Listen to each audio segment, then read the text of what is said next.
Hi everyone, so today I thought I would do an update with the piggies. It's a really nice day, so I've got them out on the grass. Today is a little bit cooler than it was yesterday, so they've just got a blanket over the top of their run for some shade. And of course I made sure that they have a lot of hides with ventilation and also some water bottles. Yesterday was really hot, so I ended up putting them in a really shady part of the garden where there was no direct sunlight. But today it's not too hot. I'm wearing a jumper, so it's not too hot for them to be out. So I thought I'd put them out on this bit of the lawn. I try and move them about a bit so that they can get to eat their favourite bits of the grass.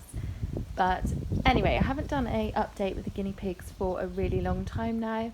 Part of the reason is that we lost Jafar back in May, which was really difficult because Jafar was one of my first guinea pigs.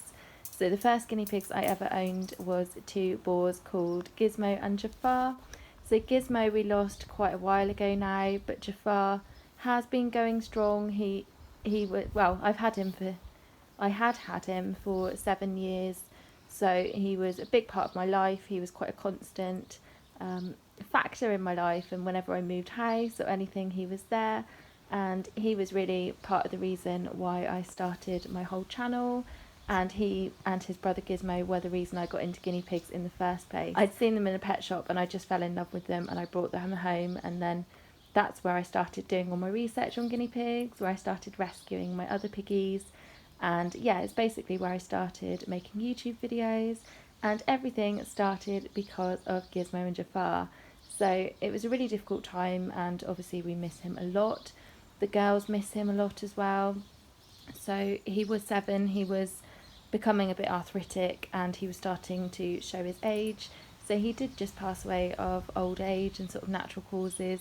And in some ways, I'm glad, because it's horrible to watch guinea pigs deteriorate. And luckily, he was still very active, very happy. He wasn't in too much pain. Everything was being managed. So he passed away quite peacefully. So in some ways, I'm glad, but obviously, we miss him a lot as well. But it's part of owning small animals. They do have quite a short lifespan, and it means that you do have to say goodbye to them. So yeah, it was a bit of a realization as well that all of my piggies are getting older now as well. So yeah, a realization that I'm not going to have them forever, which was really sad. The girls missed him a lot at first, especially Poppy. We actually found her sort of curled up next to him when he'd passed away, which was completely heartbreaking. But they seem to have got over it now, and they're sort of going about their business. So I thought I would update you on how they're all doing, because they're all starting to get older as well. They're all between sort of 4 and 5 years old, sort of around that age group. So they are starting to get older. So they're all doing really well apart from Lily at the moment. So Lily, the other day I got them out of their cage to take them outside, and I gave her a bit of a haircut and noticed that she had a small bald patch. So the girls historically have sometimes chewed each other's hair off. So I thought I would leave it a day and sort of see if it got any worse, or what, yeah, whether it was to do with them grooming each other a bit too enthusiastically. But sort of the next day, the little bald patch had got a bit bigger, and it started to get sort of flaky skin. So there's several different reasons that guinea pigs can have hair loss, sort of fungal issues and loads of different things. But looking at all the symptoms online, sort of realised it was mange mites. So mange mites isn't something that I've come across within my guinea pigs before. We've dealt with most parasites, sort of static lice, running lice, hay mites, but we haven't actually dealt with mange mites before. But you treat them all pretty much the same way, with sort of an ivermectin topical thing. So yeah, we worked out what that is, and it's now being treated. She was scratching quite a lot. Sort of the moment you put it on, it's the ivermectin drops. The moment you put them on, they start working. But obviously, because with mange mites, I guess I'll make a video on mange mites separately. But with mange mites, they're a really nasty mite that burrows underneath the skin, which obviously causes immense amounts of discomfort and scratching. They're not sort of like a parasite that just sits on the hair and doesn't really do much like some of the lice. They are, yeah, a really nasty, uncomfortable thing for guinea pigs, and it can lead to them basically self-mutilating, where they scratch to the point where they start bleeding.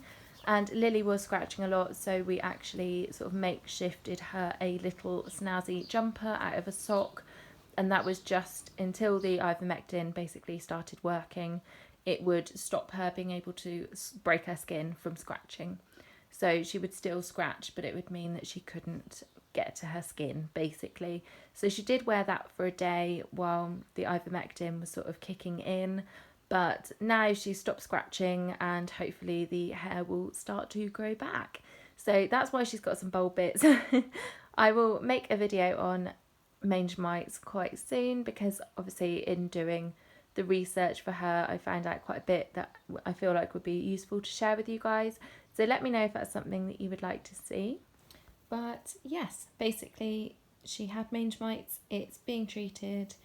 So it doesn't get treated straight away with one treatment. You have to sort of repeat the treatment, because as the eggs hatch, then more mites appear. So I am going to do them with 4 treatments just to be on the safe side. Obviously I'm treating all of the guinea pigs, because if she's got it, it's likely that the rest have got it.